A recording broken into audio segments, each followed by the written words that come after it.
Nag-uulat mula naman sa impilan ng DWALFM, ang Radyo Totoo, CMN, Batangas. CNN Live.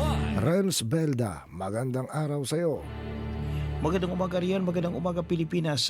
Ipagbawal ng buling-buling sa lungsod ng Lipa itong mungkahi na isang miyembro ng sangguniang panglungsod sa malayang oras ng kanilang regular na sesyon. Ayon kay Consul Merlo Silva, hindi na akma ang pagsasagawa ng buling-buling dahil marami nang nagagalit. Bunsod ng perwisyo na dulot nito kaya hinili nito na ipagbawal na ito sa lungsod.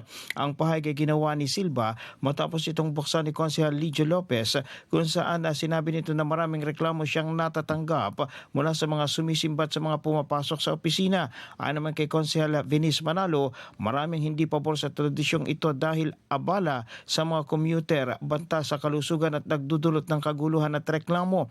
Binanggit ni Manalo na kinikilala nila ang kahalagahan ng tradisyon pero kailangan balansihin ang pagpapanatili nito at ang kaligtasan ng publiko. Samantala maghahain naman ng ordinansa si Konsehal Nilo Katipon na tuloy magbabawal ng buling-buling sa lungsod.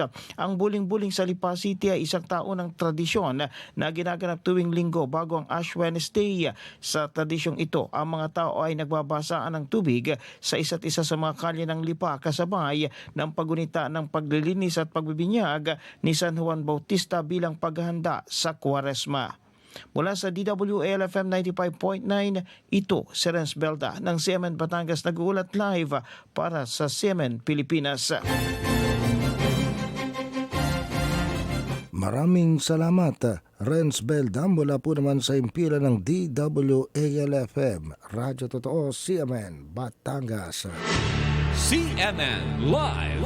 Nation